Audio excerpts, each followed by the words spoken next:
Shalom, shalom, bien-aimés dans le Seigneur. Que l'Éternel Dieu vous bénisse de partout là où vous êtes en train de nous suivre. Nous sommes très heureux de vous savoir nombreux. Dans ce rendez-vous, nous parlons de la parole de l'Éternel Dieu, où l'Éternel Dieu nous transmet des richesses qui ont une valeur éternelle. Alors, vous avez été nombreux à nous poser beaucoup de questions par rapport à la matière que nous avons eu à dispenser la fois passée sur les amitiés. Alors, bien aimés, nous sommes tellement contents de vos suggestions. Je crois que par la grâce de Dieu, aujourd'hui, plusieurs vont recevoir la réponse à leurs questions et vous allez aussi trouver la réponse à vos doléances. Qu'il plaise au Seigneur. Bien-aimés, ces moments que nous allons passer, c'est un moment de grande bénédiction. Et je le crois et je sais que ça va permettre à plusieurs d'entre nous de redéfinir certaines choses dans leur vie. Alors ici, nous sommes en train d'aborder ces sujets tellement importants sur les amis. Alors, je sais que vous tous qui nous suivez depuis le début de cet enseignement, je crois que nous sommes à notre 3e numéro, si je ne me trompe. Alors, vous avez déjà une notion sur ce que c'est une amitié. Parce que vous allez vous rendre compte, bien-aimés, pour une même expression, Dieu définit la chose autrement et le monde aussi définit cette même chose autrement. Mais nous avons un conseil divin. Le Seigneur dit, n'appelez pas conjuration ce que ce peuple appelle conjuration. Nous avons notre manière de définir les choses et le monde a aussi sa manière ou encore ses manières de définir les choses. Alors nous ne devons pas nous laisser prendre dans le piège de ces mondes et vouloir définir les choses comme de ce monde ou comme ces mondes. Il est possible que nous puissions passer à côté de la vérité parce que ce monde n'est pas assez informé.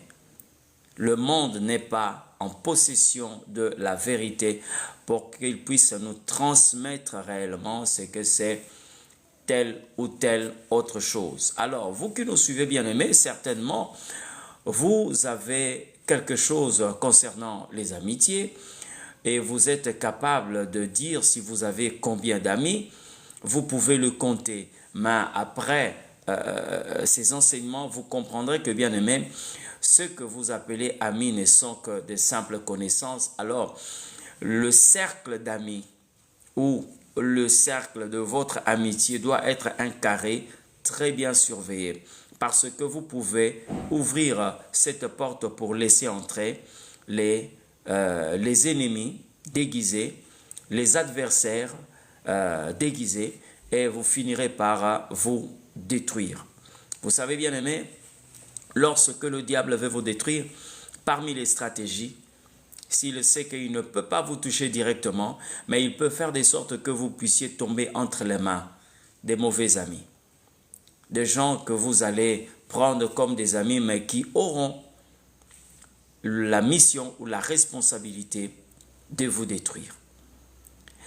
Vous êtes devant votre propre conscience et vous pouvez comprendre combien de personnes que vous avez qualifiées d'amis, mais qui en réalité se sont révélés plus tard et vous avez fini par comprendre que c'était des ennemis qui étaient déguisés. Alors, difficile de revenir sur ce que nous avions eu à dispenser la fois passée, mais nous avons donné les symptômes, comment reconnaître des vrais amis. Et je me permettrai de le dire que les vrais amis, en réalité, doivent être considérés comme une bénédiction de Dieu.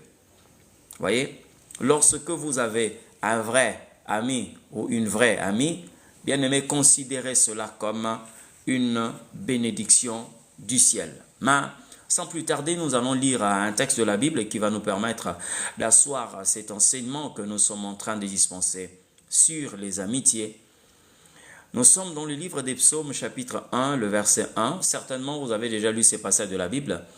Mais par la grâce de Dieu, nous allons découvrir autre chose par rapport à ces passages qui nous éclairent sur le sujet que nous sommes en train d'aborder.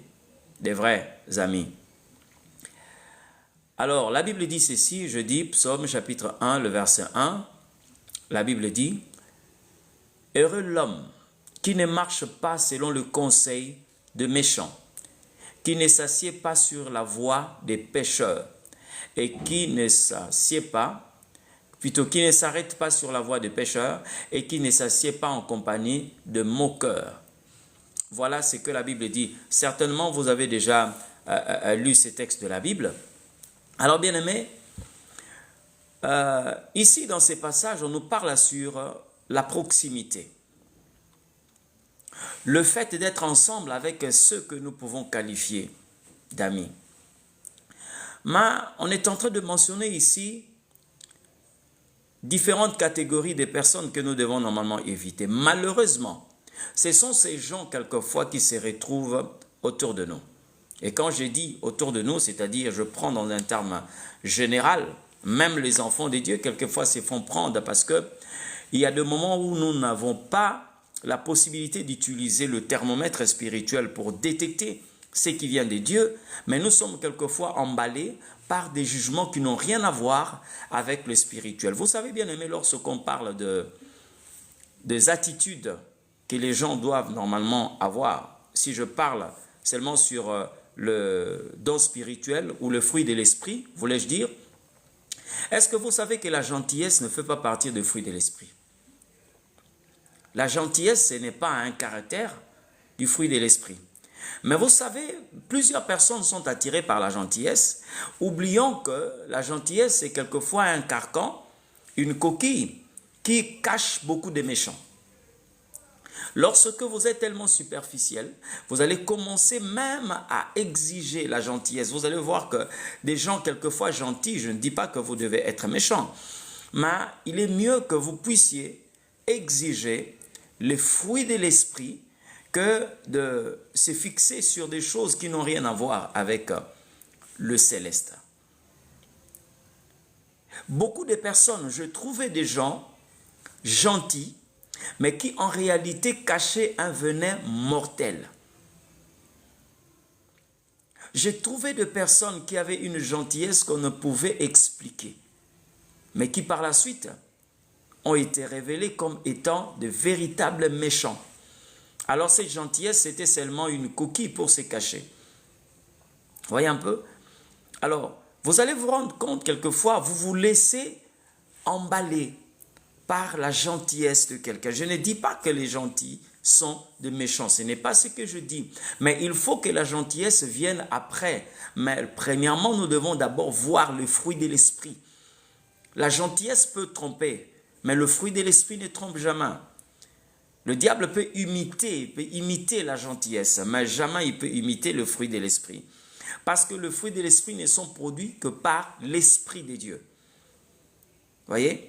C'est comme ça que la Bible dit, c'est qu'un homme aura semé, il le moissonnera. À ce niveau-là, bien aimé, vous ne pouvez pas vous tromper. Parce que en face d'un citronnier, vous ne pouvez qu'avoir des citrons. Voyez un peu? Même si vous regardez par exemple la vie de Judas, il est possible qu'on puisse détecter déjà Judas même avant qu'il puisse passer par la trahison. Parce que, regardez, le jour où Marie est entrée dans la maison des fils Simon le lépreux, là où elle a versé le parfum sur le Christ, un seul disciple s'était indigné, c'était Judas. Il dit quoi? Pourquoi cette perte? Pourquoi cette perte? Pendant que Jésus envoie les autres aller libérer des âmes, prêcher la parole de Dieu, guérir les malades. Mais Judas se donne la peine d'aller chercher les prix des parfums.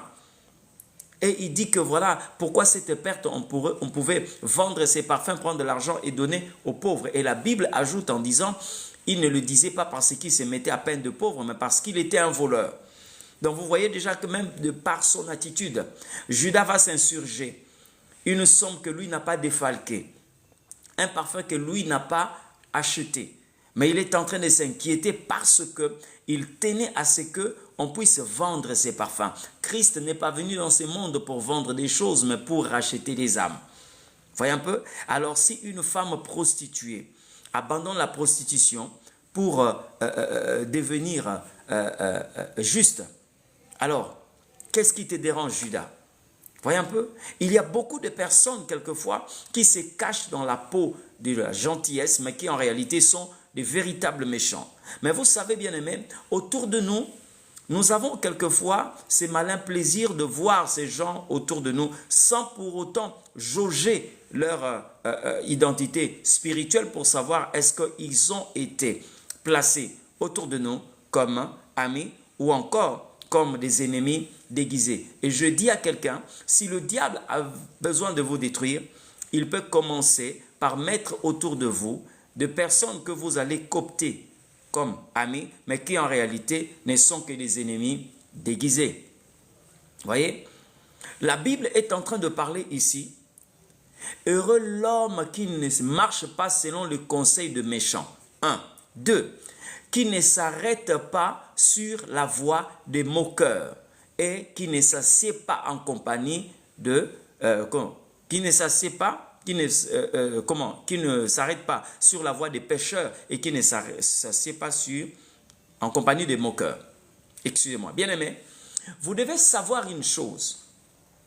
C'est-à-dire que si vous êtes un homme appelé à réaliser des grandes choses avec le Seigneur Dieu, vous commencerez d'abord par ne pas embrasser n'importe quel conseil. Parce que les mauvais amis peuvent aussi être présents dans votre vie seulement par le moyen de leurs mauvais conseils. Regardez autour de vous combien de ceux que vous appelez amis qui vous ont donné des conseils. Après avoir appliqué ces conseils, vous avez commencé à regretter pourquoi est-ce que vous avez posé ces actes.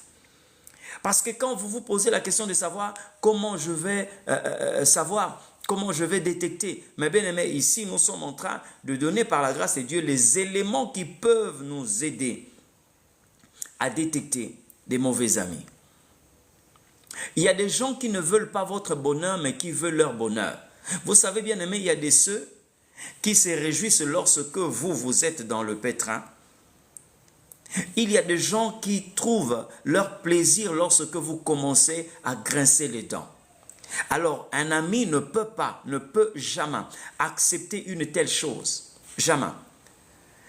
Certains peuvent commencer à vous conseiller des choses qui, en réalité, peuvent paraître comme des emballages. Donc, des cadeaux qui sont très bien emballés, mais à l'intérieur, il y a un poison mortel. On peut vous donner un bon conseil, mais qui va finir normalement par vous détruire. Je vous prends un exemple, bien aimé. Regardez ce qui s'est passé au temps de Daniel. La Bible dit que Daniel avait gagné la confiance du roi. Là, nous sommes à Babylone. Le roi écoutait Daniel avec beaucoup d'admiration. Et il a retrouvé en Daniel une lumière qu'on ne pouvait retrouver nulle part ailleurs. Donc, il s'est rendu compte que Daniel avait une intelligence surnaturelle. Alors, il a plu au roi d'approcher Daniel et d'être avec Daniel parce qu'il lui était d'une grande importance. Mais regardez ce qui va se passer. Alors, il y a des gens qui ont commencé à comploter contre Daniel.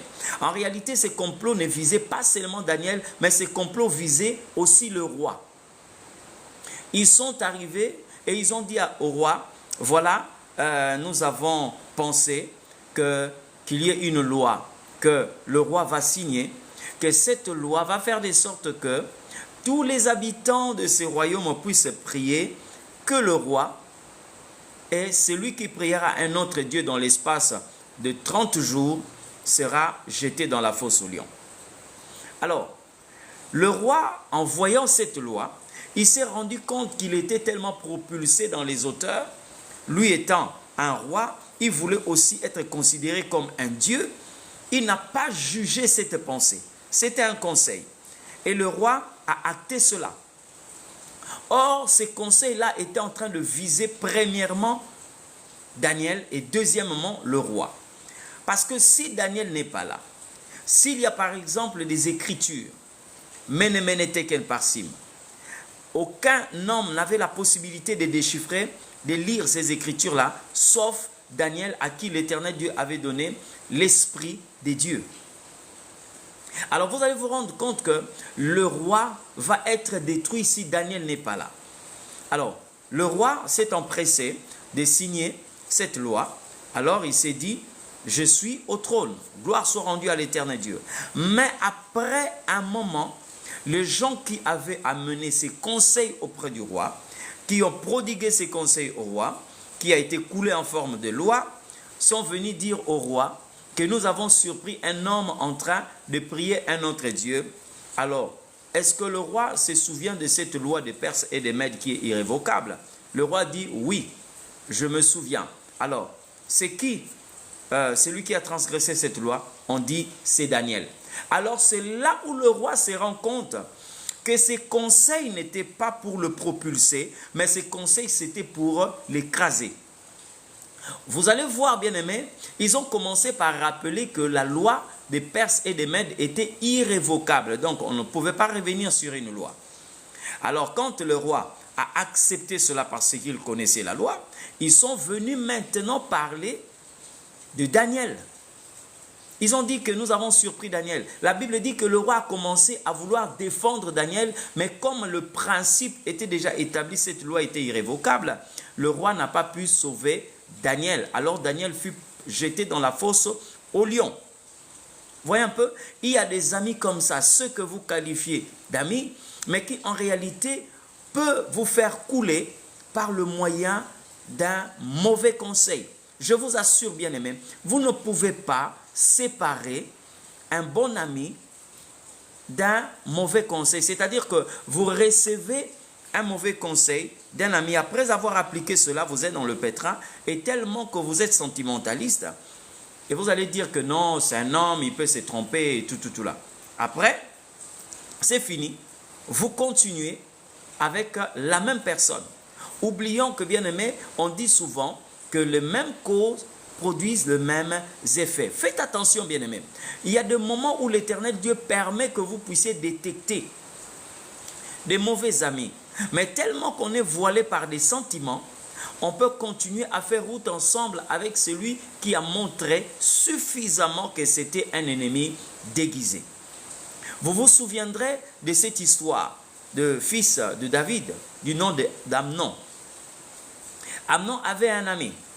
Et lorsque un mauvais désir va habiter Amnon parce qu'il est conduit par les esprits mauvais, a commencé à convoiter sa propre sœur. Alors il demande conseil à un ami, non, je n'arrive pas à supporter, voir ma sœur et tout, voilà, vraiment je suis malade. Et l'ami va lui dire ceci, joue au faux malade et demande à ton père d'envoyer ta sœur pour qu'elle te prépare un gâteau et tu en profiteras pour abuser d'elle.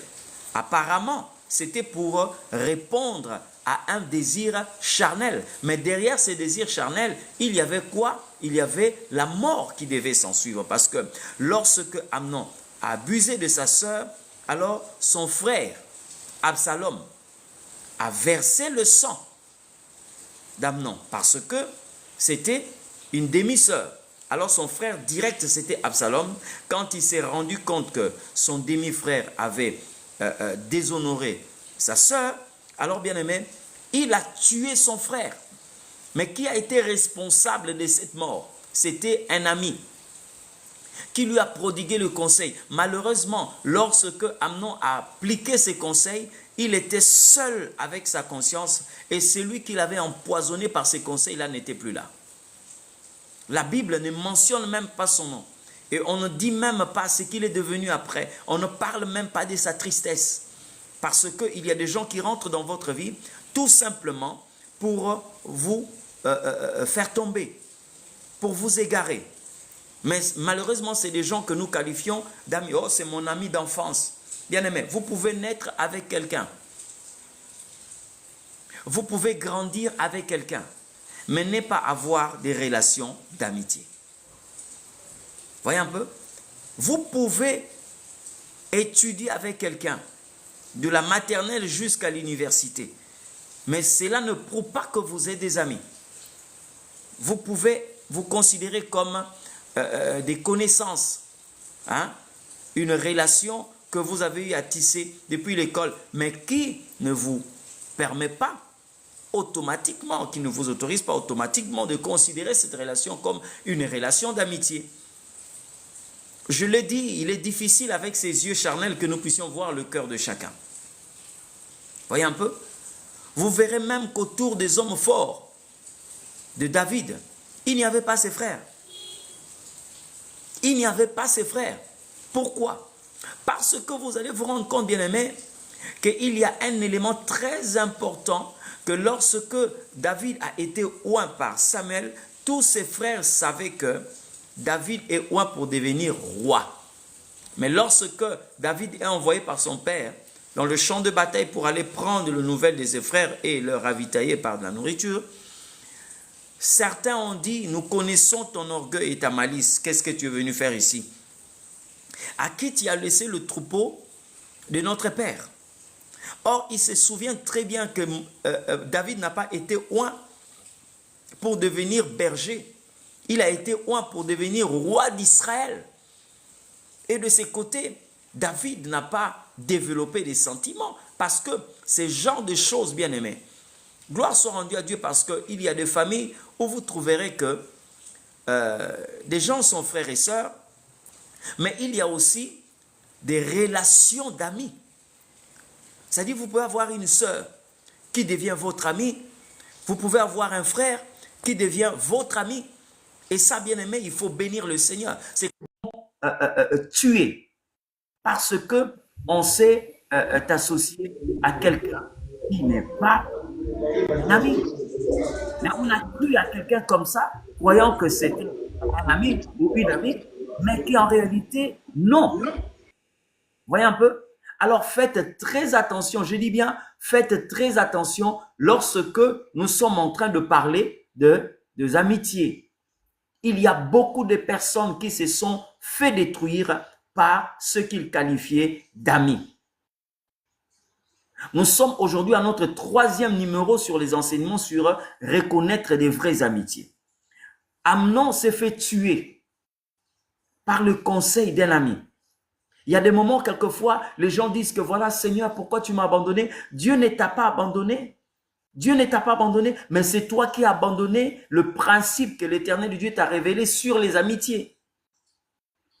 On est quelquefois conduit aveuglement. Parce qu'on veut, oui, je veux avoir des gens à mes côtés. Je veux. Il y a quelquefois des gens qui nous sourient, quelquefois de leurs lèvres, mais qui, au-dedans d'eux, sont en train de grincer dedans. Gloire soit rendue à Dieu que nous avons celui qui a la possibilité de détecter toutes choses. C'est lui qui a créé l'homme, dit déjà que le cœur de l'homme est tortué. Qui sommes-nous pour contredire le Créateur? C'est lui qui connaît le cœur de l'homme. Alors beaucoup de personnes aujourd'hui se sont approchées de gens qui ont mandat de leur détruire. Et par quel moyen? Le mauvais conseil. Pourquoi la Bible est en train de dire que la mauvaise compagnie corrompt le bon mœurs? Bien aimé, l'ami d'Amnon est resté, mais Amnon a été enterré. Or, si vous voulez avoir des vrais amis, vous devez être habité par le sentiment d'écouter la vérité et non des bonnes choses. Parce qu'un ami n'a pas comme objectif premier de vous apporter des bonnes choses. Non, mais il vous apporte de vraies choses. Et parmi les vraies, nous avons la vérité. Et si Amnon avait un vrai ami, il allait lui dire, est-ce que tu ne sais pas que ça c'est l'inceste? Le royaume est plein de femmes. Pourquoi tu ne peux pas trouver une femme ailleurs que ta propre sœur? Non, mais tu ne peux pas être habité par un sentiment aussi démoniaque que celui-là. Voyez un peu? Un ami va te parler comme ça. Même si tu ne veux pas entendre cette vérité, mais un ami va t'amener la vérité. Et cette vérité va te libérer. Voyez?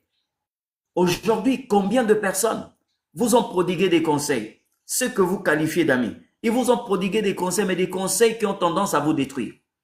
Mais vous continuez à marcher avec ces genres de personnes. Vous continuez à croire à ces gens. Voyez un peu? Le premier couple où les premiers hommes ont été détruits par un mauvais conseil. Dieu sait que le jour où vous en mangerez, vous deviendrez comme des dieux, connaissant le bien et le mal. Or, en réalité, l'homme a été créé déjà à l'image des dieux et à la ressemblance des dieux. Voilà comment est-ce que le mauvais conseil de ceux qu'on qualifie d'amis peuvent vous détruire. Faites excessivement attention, bien-aimés. Il y a des choses qui ne nécessitent pas de longues prières, mais qui nécessitent quelquefois des décisions courageuses. Il y a certaines choses dans votre vie, vous priez beaucoup. Gloire soit rendue à Dieu. Vous priez beaucoup. Mais il y a des choses qui ne nécessitent pas la prière. Quand bien même que vous priez, mais ça ne demande pas la prière, il faut seulement prendre des décisions courageuses. J'étais en train de dire une fois, dans un enseignement, qu'il y a beaucoup de personnes aujourd'hui qui, dans le combat, ne voient que la prière. Tout combat ne finit pas par la prière. Voyez? Il y a des combats qui peuvent être remportés que par une attitude que vous adoptez. Et le Seigneur a donné cet enseignement. Quand il dit par exemple, je vous ai envoyé comme des brebis au milieu de loups, il a cité 2 armes qui peuvent nous permettre de vaincre un tel combat. Il dit quoi? Soyez prudents comme le serpent et simples comme la colombe. Quel combat? Il faut nécessairement, je dis bien nécessairement, que vous puissiez appliquer ces principes que Dieu donne. Combien de personnes se sont fait détruire par des amis? Combien? Plusieurs. Deuxièmement, la Bible est en train de dire ici, heureux l'homme qui ne marche pas, non seulement selon les conseils des méchants, mais qui ne s'arrête pas sur la voie des pécheurs. Vous savez bien aimé, ici, on est en train de montrer quelqu'un qui est en train de marcher. Mais dans la marche, vous pouvez aussi vous arrêter. Et lorsque vous vous arrêtez, c'est-à-dire que vous communiez déjà avec cet endroit. Aujourd'hui, vous pouvez trouver un rassemblement, une foule, mais il y a des moments, quelquefois, vous vous en foutez de cette foule en disant, bon, je ne veux pas savoir ce qui est en train de se passer, et vous passez sans pour autant savoir pourquoi est-ce que les gens sont attroupés là. Mais il y a des moments, quelquefois, vous voulez savoir pourquoi est-ce qu'il y a une troupe là, pourquoi les gens se sont regroupés là. Et dès que vous vous arrêtez, vous commencez déjà à communier, vous rentrez en contact avec cet endroit. Et la Bible dit, heureux l'homme qui ne s'arrête pas sur la voie des pécheurs. Si vous voulez normalement, bien aimé, avoir des bons amis, n'embrassez pas ceux qui sont en train de vous inviter dans le péché. N'embrassez pas cela. Vous allez vous rendre compte, bien aimé, que si vous avez par exemple quelqu'un qui se retrouve par exemple dans l'ivrognerie, c'est quelqu'un qui veut s'empiffrer d'alcool, c'est un ivrogne. Est-ce qu'une telle personne peut vous déconseiller la bière? Non. Par contre, une telle personne va vous exciter, va vous pousser à mener la même vie que lui. C'est comme ça que vous allez voir. Lorsque 2 fumeurs se rencontrent, quelquefois, ils n'ont même pas le temps d'échanger leur nom. Non. L'autre demande seulement, est-ce que vous pouvez me donner? Et quelquefois, il sort une tige de cigarette. Il donne sans pour autant même demander, vous venez d'où et vous faites quoi? Et qu'est-ce que vous êtes dans la vie? Et tout. Non, une solidarité destructrice. Voilà. Un ami qui vous conduit dans le péché n'est pas un ami. C'est pas un ami. Des gens qui vous aident quelquefois à commettre le mal, c'est pas un ami. Devant une opportunité où il y a l'argent, un ami peut commencer à vous faire raisonner. Vous voyez déjà que nous, avec ces détournements, nous avons 500 000 $ avec ces détournements, je peux m'acheter une maison. Mais un ami peut te dire, il est mieux que nous puissions rester locataires, mais que nous puissions être sans problème. Mais un ennemi déguisé en ami va te dire, mon frère, ma soeur, ça c'est une opportunité en or qu'il ne faut jamais rater parce que ça ne vient pas 2 fois. Et quand vous tombez sur ce genre de choses, c'est en ces nets moments-là que vous vous retrouvez dans un endroit où, comme on le dit, vous commencerez à dire si je savais. Mais c'est déjà trop tard. Regardez dans les centres de détention, dans les centres de rééducation.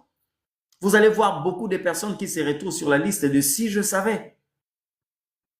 Si je savais.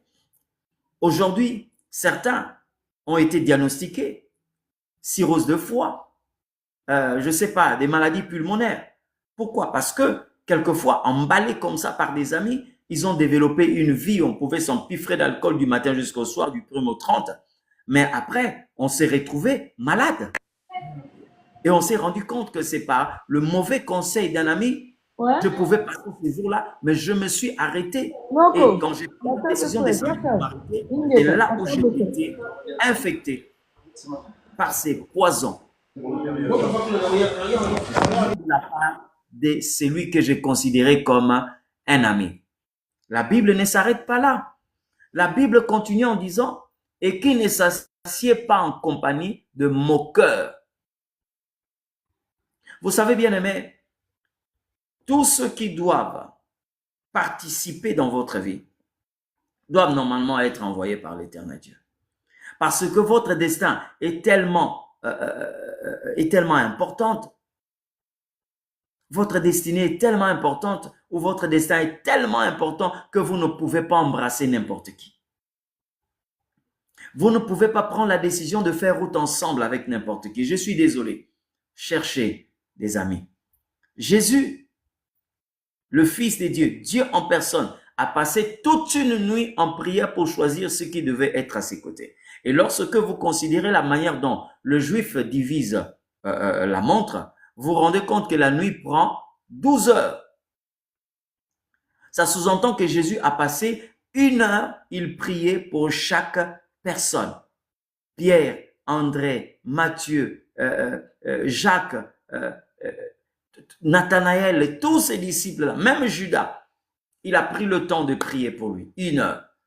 Mais nous, aujourd'hui, nous avons ces malins plaisirs d'embrasser n'importe qui. Il suffit seulement de voir quelqu'un qui nous étale des dents dehors. On s'est dit que non, voilà, c'est une dame gentille, c'est un monsieur gentil. En tout cas, on a commencé à sympathiser et voilà, c'est fini. Une relation d'amitié va s'établir.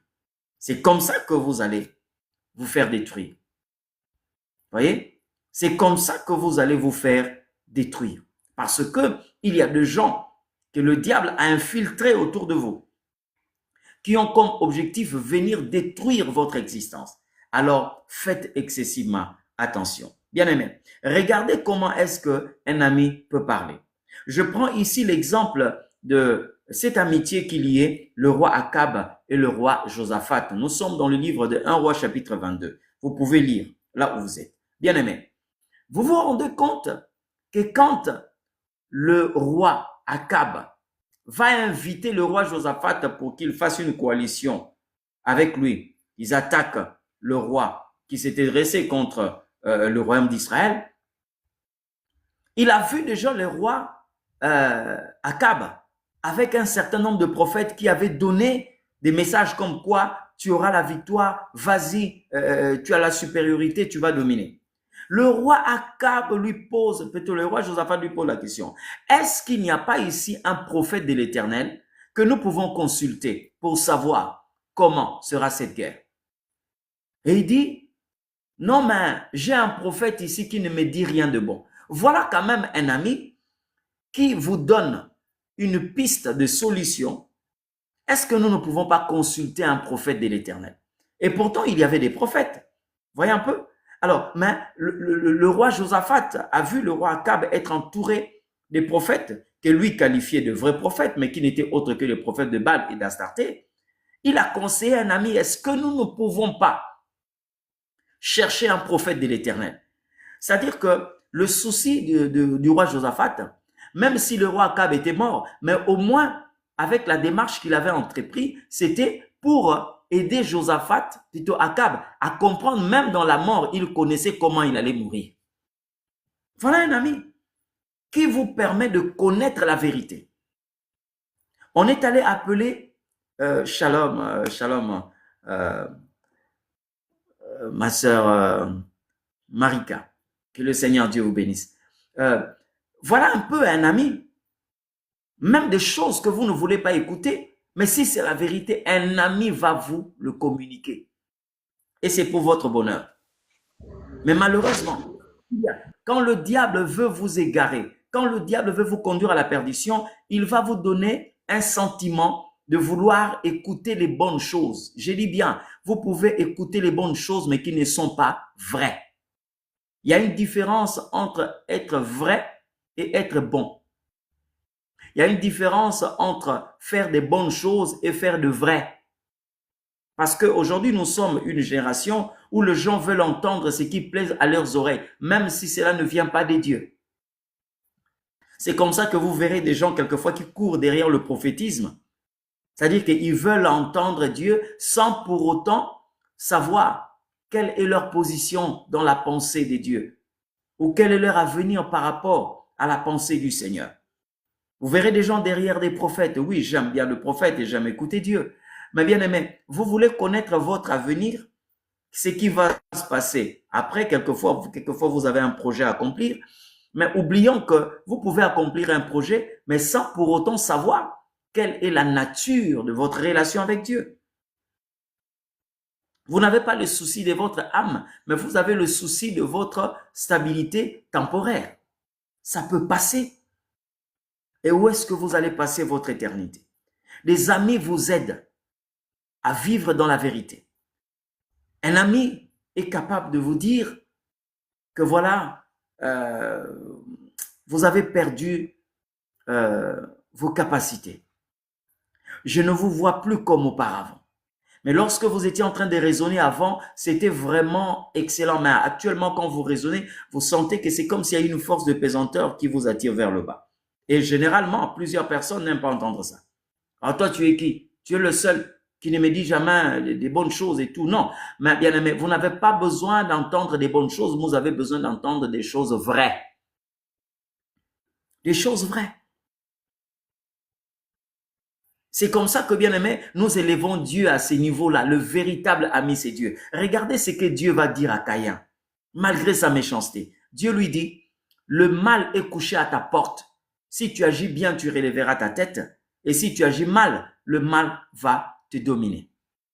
Et c'est ce qui est arrivé.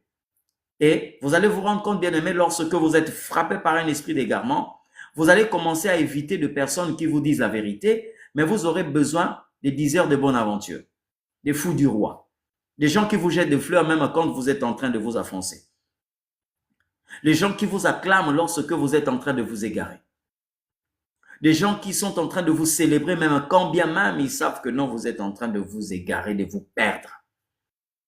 Regardez bien autour de vous. Vous allez vous rendre compte que ces genres de personnes-là existent. Et je vous conseille de ne pas les considérer comme des amis.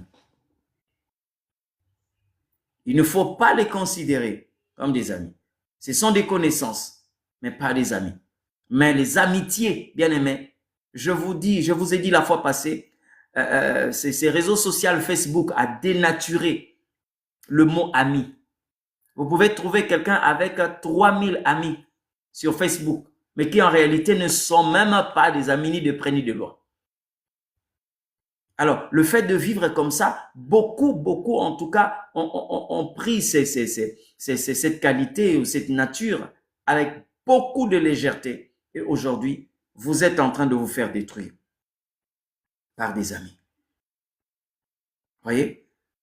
J'ai vu quelqu'un qui est en train aujourd'hui de regretter sa vie parce que, en voulant être celle qu'elle n'est pas, elle a été conduite par un ami d'aller faire la chirurgie esthétique. Et elle s'est rendue compte que le corps est devenu tellement artificiel. Aujourd'hui, elle est en train de vivre. Elle prend des calmants, des antidouleurs. Mais quand elle se retrouve seule, qu'est-ce qui m'avait poussé? Et à la question de savoir qui lui avait poussé, dit non, c'était une amie. Et mais vous comprenez maintenant qu'en réalité, ce n'était pas une amie. Mais parce qu'aujourd'hui, vous commencez à prendre le tramadol, vous commencez à prendre des antibiotiques, des forts antibiotiques, des forts antidouleurs. Et pourtant, au début, vous n'étiez pas comme ça. Vous avez une taille que même si les hommes n'appréciaient pas, mais que l'Éternel, le Créateur, apprécie. Vous voyez? Et Dieu fait toutes choses bon en son temps. Il sait le pourquoi. Peut-être que si Dieu vous avait donné le corps, la corpulence je sais pas, cet homme, ces comédiens qu'on appelle, je sais pas, cet influenceur, grand P ou grand P, vous allez certainement commencer à regretter. Mais aujourd'hui, ce jeune homme est connu dans le monde à cause de sa taille. Même s'il pouvait être sujet de moquerie, mais aujourd'hui, ce jeune homme est connu par sa morphologie.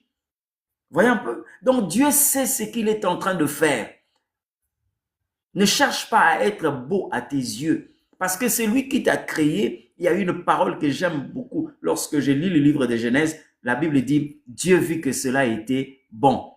Vous êtes fort de taille, Dieu a voulu que vous puissiez être comme ça. Vous êtes cintré, mince, l'Éternel a voulu que vous puissiez être comme ça. Il y a bien aimé, il est hors de question que vous puissiez chercher à augmenter, je ne sais pas, la taille de vos parties intimes ou comment là, excusez-moi de le dire comme ça sans gants, parce que nous devons vous dire la vérité et c'est comme ça qu'agit un ami. Aujourd'hui, plusieurs sont morts. Si vous êtes encore en vie, mais plusieurs sont morts parce qu'ils ont appliqué le conseil de ceux qu'on qualifiait d'amis, mais qui, par la suite, a tourné au vinaigre. Et aujourd'hui, on est en train de regretter une seule journée. Et pourtant, on a des années de vie. Il suffisait seulement d'une seule journée pour que vous puissiez emballer, accepter une mauvaise décision et que ça a tout changé dans votre vie. Et quelquefois, les 30 ans qui vous restent, les 40 années qui vous restent, vous allez vivre ces 40 années dans la douleur, accro aux médicaments. Vous devez prendre, je sais, parce que vous avez voulu seulement modifier quelque chose que l'Éternel Dieu a créé comme tel. Oh non, je vais avoir des mâchoires, je ne sais pas comment, je vais avoir une tête, je vais avoir des yeux, ou je ne sais pas comment, je vais avoir un bassin, je vais avoir ceci, une poitrine et tout. Vous allez conseiller par un ami, une amie, vous rentrez la bien-aimée, c'est fini toute votre vie, vous allez commencer à grincer les dents. Pourquoi? Un ami, une amie vous a introduit là où vous ne devez pas entrer. J'ai pris l'Éternel Dieu qu'il vous donne des vrais amis. Je prie l'Éternel Dieu que vous ayez la capacité de reconnaître de vrais amis. La capacité de reconnaître des vrais amis. Et bien aimé, vous pouvez écourter votre vie lorsque vous accrochez à quelqu'un que vous qualifiez d'ami, mais que l'Éternel n'a pas placé sur votre chemin. N'oubliez pas, bien aimé, Josaphat a failli se faire tuer. Lui qui était dans le viseur des dieux, Akab, lui, il s'est déguisé. Il a porté des vêtements comme un citoyen ordinaire. Josaphat est habillé comme un roi. Arrivé sur le champ de bataille, les militaires adverses, ils ont vu de loin, on dit le roi est là. Ils ont entouré le roi pour le tuer. Lorsque Josaphat a poussé un cri et ils se sont rendus compte que ce n'était pas Akab et ils se sont retirés de Josaphat. Il a failli perdre la vie bêtement en s'alliant à un homme qui qualifiait d'un ami, mais qui en réalité n'était pas un ami, c'était un ennemi déguisé. Combien de personnes aujourd'hui ont perdu la vie? Ce n'est pas mourir, mais ils ont perdu les bonnes habitudes. Aujourd'hui, plusieurs ne peuvent plus vous reconnaître. Vous n'étiez pas ivrogne. Vous n'étiez pas dans la masturbation, dans l'ivrognerie, dans la cigarette. Vous n'étiez pas un coureur de jupons. Vous n'étiez pas. Mais pourquoi vous êtes devenu comme ça aujourd'hui? C'est à cause de ceux-là que vous qualifiez d'amis, mais qui en réalité ne sont que des envoyés du diable pour détruire votre destin. Vous avez ouvert la porte que vous n'allez pas ouvrir à ces genres de personnes. Il fallait sécuriser le périmètre de votre destin. Mais aujourd'hui, plusieurs se sont retrouvés. Et quand bien même vous vous rendez compte que cela ne devait pas faire route ensemble avec moi, mais vous êtes dominé par des sentiments. Et quelquefois, vous voulez, au nom du fait que d'être civilisé, d'être bien éduqué, vous pouvez continuer à héberger un serpent et il finira toujours par vous éjecter un venin. C'est pourquoi je dis, il y a des choses qui ne nécessitent pas de longues prières, mais une décision courageuse. Il y a quelqu'un qui a dit, dire non, c'est une qualité. Savoir dire non dans la vie, c'est une qualité. Vous ne pouvez pas être un béni oui-oui. Il y a des choses qu'il ne faut pas accepter par honte. Non. Oh non, bon, qu'est-ce que les gens ne vont pas dire et tout. Nous ne sommes pas là pour ça. Parce que s'il faut seulement écouter ce que les gens vont dire, bien aimé, vous avez embrassé quelque chose qui vous conduit à la mort, les mêmes personnes vont dire pourquoi il n'a pas abandonné. Lorsque vous lâchez la chose, parce que vous vous êtes rendu compte que vous êtes mal embarqué, les mêmes personnes vous disent, mais pourquoi il a laissé? Nous ne vivons pas par rapport aux hommes, mais nous vivons par rapport à Dieu. Parce que quel que soit ce que nous pouvons faire dans ce monde, chacun de nous rendra compte à l'Éternel Dieu. Voilà, bien-aimés, c'était un réel plaisir de partager ces moments avec vous. Je crois que nous avons l'habitude de laisser au moins 5 minutes pour ceux qui veulent souvent poser des questions par rapport à la matière que nous avons mis à la disposition de tout le monde. Si vous avez des questions avant que nous puissions prier, nous avons ici un professeur qui est le Saint-Esprit, qui a la possibilité de nous répondre à toutes les questions, et après quoi nous allons prier. Voilà. Bien-aimé Mayas, oui, papa, est-ce que un ami de la destinée peut aussi se tromper dans le domaine de conseil? Ok, merci beaucoup. Vous devez savoir que si nous parlons ici sur les amitiés, si vous avez suivi le premier numéro lorsque nous avons eu à intervenir, j'ai dit ceci, les amitiés sont des dons de Dieu. Des vraies amitiés sont des dons de Dieu. Est-ce que vous pouvez me citer, ne fût-ce qu'une seule fois où Jonathan avait mal conseillé David? Parce que les vraies amitiés sont mises à votre disposition par l'Éternel lui-même. Et vous allez vous rendre compte qu'ils ne viennent pas seulement pour occuper de place à côté de vous, mais c'est pour jouer un rôle important. Donc, quand ils viennent des amis, quand ils viennent dans votre vie, ils ont une partition qu'ils doivent jouer dans votre vie. Et cette partition doit normalement être bénéfique par rapport à votre destin. Si vous voyez un ami, parce que bien aimé, quand vous dites qu'un ami peut se tromper, est-ce que vous savez que le fait de recevoir un mauvais conseil peut vous coûter cher? Parce qu'il y a des domaines dans la vie où il ne faut pas permettre des erreurs. En fait, l'intervention des amis dans le destin, c'est comme un médecin qui est en train d'intervenir dans votre vie. Une petite erreur peut devenir fatale. Une petite erreur peut devenir fatale. Alors, quand je parle ici sur les amitiés, bien aimé, il faut d'abord considérer que la primitive des amitiés que nous avons doit d'abord être spirituelle. C'est-à-dire que quand nous sommes comme ça physiquement, ce n'est qu'une dérivée. Mais la primitive, c'est le spirituel. Donc, les vrais amis ont deux mondes, le spirituel d'abord et le physique. Et si vous regardez très bien, vous allez vous rendre compte que dans l'un des numéros que nous avons eu à présenter, j'ai parlé sur le fait que la Bible dit Jonathan et David étaient liés par une alliance. Or, l'alliance fait intervenir aussi les spirituels. Donc, voilà un peu, bien aimé Maya, si je peux répondre à votre question, et que le Seigneur Dieu soit béni. Voilà. Est-ce que l'amitié a une durée jusqu'à la mort ou Dieu peut envoyer un ami pour une courte durée? Merci beaucoup pour cette question. Vous devez savoir qu'il y a des amitiés qui peuvent durer comme aussi des amitiés temporaires. Mais comment ça se passe? Quelqu'un peut venir dans votre vie, il joue un rôle, Dieu lui a donné une partition, il joue et puis c'est terminé. Très souvent, lorsque vous n'avez pas la sensibilité spirituelle pour reconnaître cela, Vous allez commencer à vouloir bâtir quelque chose que Dieu a déjà démoli.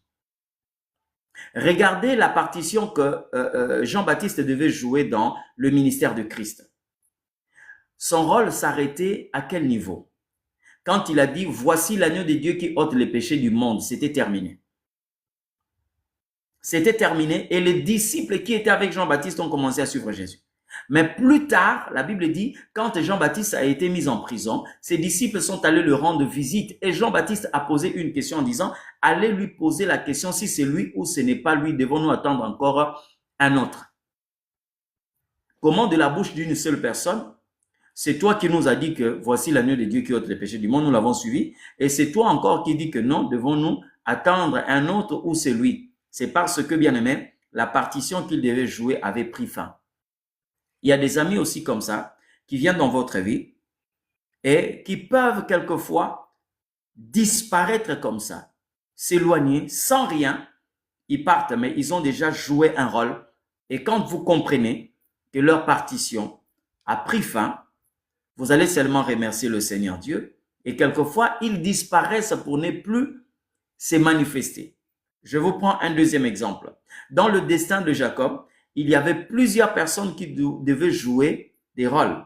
Mais à chaque instant que le rôle était joué, celui qui jouait ces rôles disparaissait. 1. Vous allez vous rendre compte, après que le frère de Joseph ont vendu Joseph, les Ismaélites ont pris Joseph. Ils avaient le rôle de prendre Joseph et de l'amener jusqu'au marché des esclaves. Après, lorsqu'ils ont vendu Joseph, c'était fini. Potiphar récupère Joseph.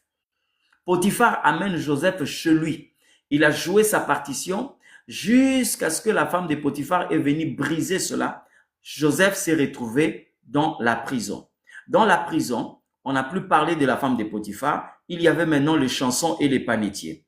Chacun a joué son rôle. Le panetier est mort. Le chanson est allé jusqu'à parler de Joseph dans la cour. Mais la Bible dit avant cela que quand il est sorti, il avait même oublié Joseph. Ça, c'est Dieu qui est le metteur en scène de tout ça. Et quand l'opportunité s'est présentée, maintenant là, il a commencé à parler de Joseph parce que le roi avait un songe. Et après, c'était fini aussi. On ne parlait plus de chansons. Joseph est arrivé au trône et on commençait à parler de sa femme, on commençait à parler de Pharaon, on commençait à parler de... Voilà un peu. Donc, il y a des gens qui jouent le rôle dans votre destin. Et vous devez considérer cela. Un autre exemple, c'est Saül. Saül a eu quelqu'un, son serviteur, ou le serviteur de son père qui l'a accompagné pour aller chercher les ânesses, mais arriva à un certain moment, quand ils ont voulu retourner parce qu'ils ne trouvaient pas. Alors, le serviteur a dit à Saül, nous devons aller consulter. Est-ce que nous ne pouvons pas aller consulter un prophète qui est loin d'ici? Il est non loin d'ici. Saül dit, je n'ai rien dans ma poche pour aller consulter un prophète. Et le serviteur dit, j'ai quelque chose qui peut nous permettre d'aller consulter le prophète. Voyez un peu, ce sont des amis. Mais quand vous regardez le gouvernement de Saül, ses serviteurs n'étaient pas à l'intérieur. Et la suite de la vie de Saül, on ne parle même plus de ses serviteurs. Donc voilà un peu ce que nous pouvons dire par rapport à la durée des amitiés. Ça dépend de l'Éternel Dieu. Merci. Je crois avoir répondu à votre esprit. Papa, est-ce que votre femme est votre première amie de la destinée? Bon, je crois que j'ai parlé de cela lors de notre premier numéro. Normalement, votre partenaire doit être votre premier ami. Si vous êtes une femme, votre mari. Si vous êtes un homme, votre femme. Mais malheureusement, il y a certains qui sont dans le foyer, dans le mariage, mais qui n'ont pas encore atteint le niveau des amitiés. Vous voyez? Il y a ceux qui sont dans le foyer, mais qui n'ont pas encore atteint le niveau des amitiés. Normalement, c'est comme ça que ça doit être parce que avec votre conjoint ou votre conjointe, vous partagez de moments de vie. Alors, si vous êtes mal marié, bien aimé, vous allez commencer à vivre comme une carie dentaire. C'est votre dent, mais quand ça s'enflamme, vous comprenez un peu la suite pour ceux qui ont souffert de la carie dentaire. Dans le mariage, c'est ça. Et les amitiés, en réalité, dans le mariage, je voulais ouvrir une parenthèse, bien aimé, lorsque vous vous mariez, Dieu a parlé de la première étape du mariage, parce que l'homme est tripartite. L'homme a un corps, une âme et un esprit. Tripartite. Mais quand vous mariez, le premier contact, la Bible dit que vous deviendrez une seule chair. Il reste deux parties. Et c'est possible que dans le mariage, lorsque vous évoluez, vous puissiez quitter le stade d'être une seule chair, devenir une même âme et un même esprit. Voyez un peu? Donc, normalement, votre partenaire doit être votre premier ami ou votre vrai et meilleur ami. Malheureusement, nous ne pouvons pas le déclarer tous comme ça, que tous ceux qui sont nés, qui partagent le même lit sont des amis. Non, parce que il y a beaucoup de choses que nous sommes en train de voir. Vous voyez une femme qui s'étonne du fait que un mari a des enfants extra-conjugales qu'elle ne maîtrisait pas. Après la mort du mari, on lui amène par exemple 7 enfants. 7 enfants et la femme n'a jamais connu ni soupçonné. Il y a de cachotterie, quelquefois, vous voyez un partenaire qui part, mais on vient apprendre à l'autre que non, voilà, il avait des comptes bancaires, il avait laissé 2 parcelles. Et donc, vous voyez un peu, vous vous rendez compte, mais je suis dans quoi là? On ne peut pas parler des amitiés dans ces cas-là parce que je dis, même Jésus, quand il a parlé à ses disciples concernant les amis, il a dit, un serviteur ne sait pas ce que fait son maître, mais moi, je vous ai tout dit. C'est pourquoi je vous appelle mes amis. Donc, voilà, vous devez normalement arriver à ces stades quand vous êtes dans le foyer. Voilà, je crois avoir répondu à vos questions. Alors, je prie l'Éternel Dieu. Ok, oui, nous allons prier pour vous, nous allons prier pour vous, pour tous ceux qui nous ont suivis, de manière à ce que le Seigneur Dieu vous ouvre les yeux pour que vous puissiez reconnaître les vrais amis et essayer de sécuriser aussi votre destin pour ne pas faire entrer n'importe qui. Nous allons prier pour chacun de nous et recommander surtout cet enseignement entre la main du Seigneur, que ça ne soit pas seulement ce que nous avons écouté, mais ce qui doit normalement s'appliquer dans notre vie. Nous allons prier. Seigneur Dieu, nous te disons merci. Merci pour ce moment précieux. Merci pour ces temps merveilleux. Toi qui nous as permis, Seigneur Dieu, d'entendre cette parole. Que cette parole produise des fruits qui viennent à maturité. Dieu de paix, il est écrit dans ta parole que je mettrai des colliers à tes yeux pour que tu voies comme voit le disciple. Que les écailles tombent des yeux de tes enfants dans le nom de Jésus-Christ. Que nous puissions être capables, Seigneur Dieu, de reconnaître les ennemis qui se cachent, éternel Dieu, dans la peau des amis, mais qui ne sont que des ennemis déguisés. Mais donne-nous, éternel Dieu, la possibilité aussi, Seigneur Dieu, de reconnaître des vrais, de nous approcher de vrais, de recevoir de vrais. C'est là dans le nom de Jésus-Christ. Père éternel, nous avons compris par là que tu peux bénir, éternel Dieu, quelqu'un, non en lui donnant seulement de l'argent, mais en lui donnant des vrais amis. Comme David a vu sa vie prolongée parce que il a reçu un ami bon, comme Jonathan, qui pouvait lui avertir des dangers, qui pouvait lui faire savoir des mauvaises décisions qui étaient arrêtées contre sa vie, et cela dans le nom de Jésus-Christ. Bénis tous ceux qui nous ont suivis. Bénis, éternel notre Dieu, ceux-là qui ont pris la décision et qui manifestent la volonté d'être entourés des vrais amis. Que tu les bénisses, Père Saint, dans le nom puissant de Jésus-Christ de Nazareth. Ainsi nous avons prié. Amen. Que l'Éternel Dieu vous bénisse abondamment. Je crois, bien aimé, nous vous fixons pour le dimanche soir ou le samedi soir. Ça dépend du temps où le Seigneur Dieu va nous accorder. Que l'Éternel Dieu vous bénisse abondamment. Merci.